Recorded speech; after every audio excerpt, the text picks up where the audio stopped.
Salut à tous et bienvenue dans l'hebdo. Aujourd'hui, on va parler un petit peu de liquide, un tout petit peu de matos et un peu de loi.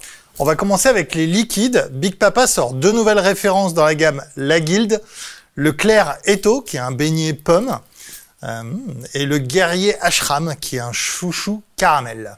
Nouveau liquide dans la gamme unique de chez Hermost, c'est le Dakota. C'est un classique brun avec des nuances de caramel et de fruits secs.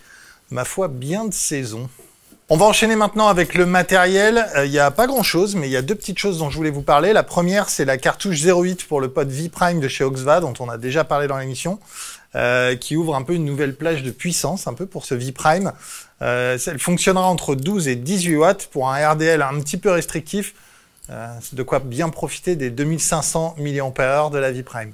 On enchaîne ensuite évidemment avec Voopoo, la Vinci Spark 220, qui est une box double accu, 18650, ça va de 5 à 220 watts.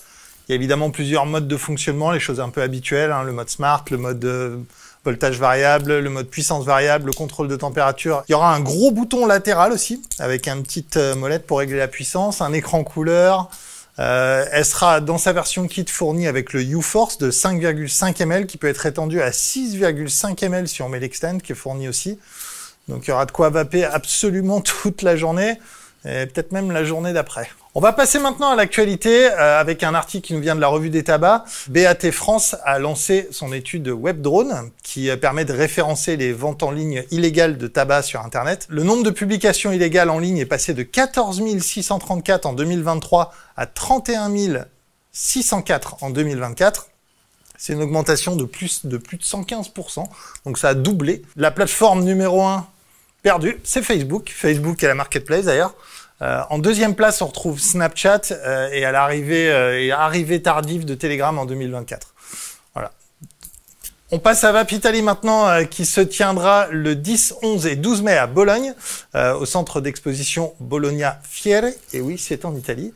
Depuis sa création, le salon Vapitaly, il a toujours eu lieu à Verona Fiere, à Vérone, tandis que la version pro se tient à la Nuova Fiera Roma, à Rome.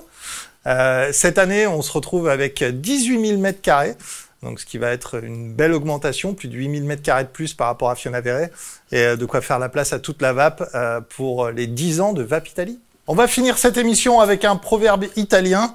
L'eau éloignée n'éteint pas le feu qui nous menace. Je vous souhaite une très bonne semaine, un très bon week-end, et je vous dis à très vite.